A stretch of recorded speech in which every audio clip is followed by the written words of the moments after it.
Welcome to part 3 of Sustainable Finance. In this chapter, we turn to corporate social responsibility, CSR, its forms and its practical examples. This is where the abstract idea that a company owes something to society beyond profit gets a name, a structure, and a set of real-world illustrations. CSR is one of those terms you'll hear everywhere, in annual reports, in job advertisements, on the side of a coffee cup. And precisely because it's used so loosely, it's worth slowing down and asking what it actually means. Over the next few videos, we'll build up a proper vocabulary. The definitions, the dimensions, the strategies, the driving forces, the costs and the benefits. And finally, how researchers and real companies put CSR into practice. Think of this part as the conceptual toolkit you'll carry into everything that follows.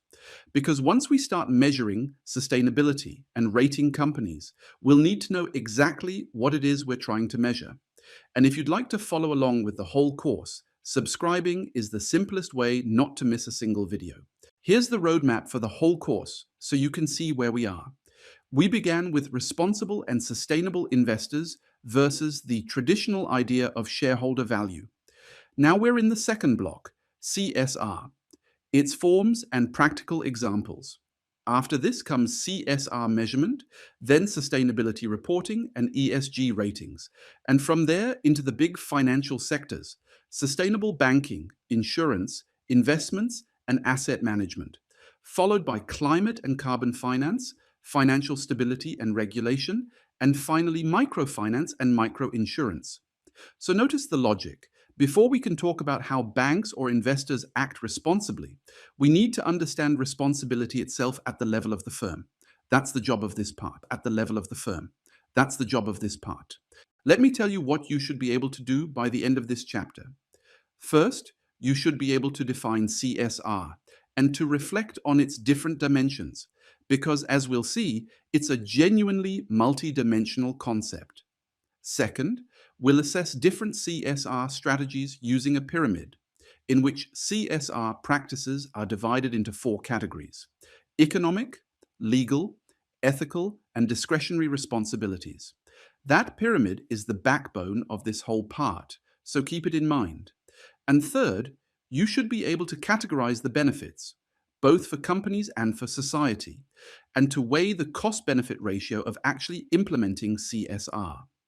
That last point matters because CSR is not free, and a serious treatment has to take its costs as seriously as its promises. 2 central questions run through this chapter.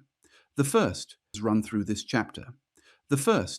what are the dimensions of corporate sustainability? In other words, when we say a company is being responsible along which axes: environmental, social, economic, ethical. The second question is more pointed. How does CSR impact companies' business models? Because CSR only becomes interesting when it stops being a slogan and starts changing what a firm actually does, how it sources materials, how it treats employees, how it competes. Hold on to both questions. The first is about definition. The second is about consequences. Much of the debate around CSR comes from people answering one when they think they're answering the other. So let's define it. Corporate social responsibility is, first of all, a management concept, a way companies integrate social and environmental concerns into their business operations and into their interactions with stakeholders.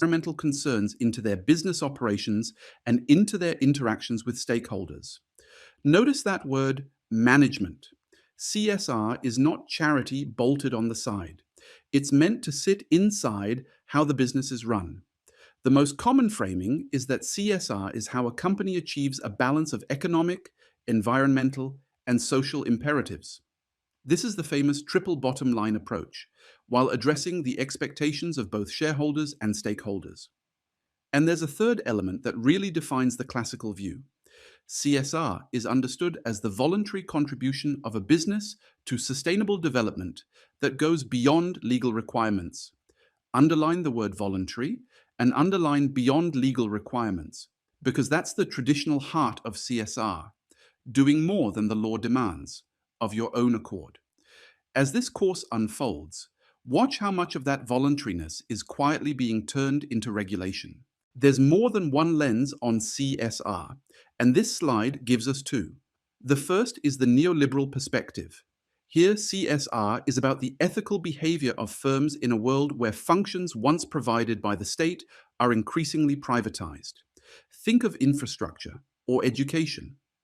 As the public sector steps back, the argument goes, companies are expected to step in and behave responsibly in domains that used to be governmental. The second is the political perspective, where CSR becomes a tool for policymaking.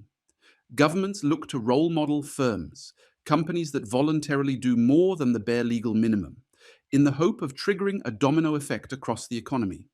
And bound up with this is the debate over liability. How far does a firm's responsibility extend into its supply chain? That question, where does my responsibility end and my suppliers begin, will come back again and again, and will come back again and again. And it's now at the center of modern supply chain due diligence law. Let's boil the goals down to their essence. CSR aims first at sustainable economic growth. Note that economic health is not abandoned. A responsible company is still meant to be a viable one. Second, it aims at cooperation with employees, communities, and society more broadly. Responsibility is relational, worked out with the people a firm affects, not decreed from the top. And third, it means actions that exceed the legal minimum. There's that theme again, doing more than you strictly have to. So if you wanted a one-line summary of classical CSR, it would be this: stay economically sound, work with your stakeholders, and go beyond what the law requires. Simple to say, as we'll see, considerably harder and costlier to do. Now we introduce the organizing idea for the rest of this part. CSR is because of this part. CSR is becoming an important part of organizational strategy, something committed to the benefit of stakeholders through a whole range of activities. And in the literature, CSR is very often described as a pyramid. In that pyramid, CSR practices are divided into four categories: economic, legal, ethical, and discretionary responsibility. This pyramid, associated with the scholar Archie Carroll, is one of the most durable frameworks in the whole field. The idea of a pyramid is deliberate. The layers build on one another, from the foundational duty to be profitable, up through obeying the law, behaving ethically, and finally giving back. Over the next 4 slides, we'll climb this pyramid one level at a time, and you'll see the slides use a slightly updated set of labels, but the same layered logic. Let's start at the base of the pyramid logic. Let's start at the base of the pyramid. Economic responsibility. At first, this sounds paradoxical. How is making money a form of social responsibility? The point is subtle. Economic responsibility means making financial decisions that prioritize doing good, not just making more money. A firm that isn't economically viable can't employ anyone, can't pay taxes, can't sustain any of its other commitments. So being a sound, profitable business is itself the foundation everything else rests on. And crucially, this layer is intertwined with all the others. You don't do economics first and ethics later, they interlock. What does it look like in practice? Signing a contract with a supplier that uses sustainable materials, even if that supplier isn't the very cheapest. Or building a transparent salary system that fixes demographic gaps, pay differences by gender or background. So economic CSR isn't just make profit. It's making the everyday commercial decisions with an eye to doing good. The next level is environmental responsibility. Engagement in environmentally friendly practices.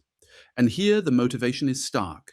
Corporations contribute significantly to greenhouse gas emissions, to pollution, to waste, and to the depletion of natural resources. If any single actor can move the needle on the environment, it's large companies, precisely because their footprint is so large. Now, what environmental responsibility looks like depends heavily on a firm's size and industry. A software company and a cement producer face completely different challenges, so there's no one-size-fits-all. But the typical solutions include shifting to alternative energy sources and sustainable materials, running company-wide recycling programs, and donating to and volunteering for local environment-focused organizations. Notice the mix there. Some of it is about changing your own operations, and some is about supporting others. Both count. As the course goes on, this environmental layer is the one that gets the most measurement and the most regulation. One level up is ethical responsibility. This is where a business commits to fair business practices and a respectful demeanor toward everyone it deals with, external stakeholders, employees, and so on. Where the legal layer asks, "What must I do?" the ethical layer asks, "What is the right thing to do, even where the law is silent?" And the practical solutions make that concrete, setting a higher minimum wage than the law requires, guaranteeing that all materials are ethically sourced, making sure employees receive competitive pay and comprehensive benefits, and running through all of it, respectful treatment of people both inside and outside the organization. Notice how this layer reaches into the supply chain again. Ethically sourced materials means taking responsibility for conditions you don't directly control. That's demanding, and it's exactly where a lot of the hardest CSR questions live. At the top of the pyramid sits philanthropic responsibility, sometimes called discretionary responsibility. This is about businesses giving back to the communities they exist in and donating to causes that align with the company's mission. It's the layer people most readily picture when they hear corporate responsibility. But notice it sits at the very top, resting on everything below. You can't buy your way out of unethical practices with a donation. In practice, it ranges across scales. At the small scale, sponsoring a local nonprofit's annual fundraiser.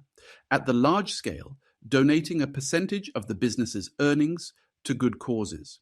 And that alignment with the company's mission matters. The most credible corporate philanthropy tends to connect to what the firm actually does, rather than being a random act of generosity for the press release. That completes our climb up the pyramid: economic, environmental, ethical, philanthropic. Let's recap this opening video of part 3. We defined corporate social responsibility as a management concept, a voluntary, beyond-the-law contribution to sustainable development that balances economic, environmental, and social imperatives, the triple bottom line. We saw it through two lenses, neoliberal and political, and we set out its core goals. And then we introduced the backbone of this whole part, the CSR pyramid, climbing from economic responsibility at the base, up through environmental and ethical, to philanthropic at the top, each with its own practical solutions. In the next video, we broaden the picture. We'll unpack the many dimensions of CSR, walk through the concrete strategies firms use across every group of stakeholders, and ask what actually drives companies to take CSR seriously in the first place. See you there. Thank you for watching. If this helped clarify things, please think about subscribing, and I'll see you in the next installment.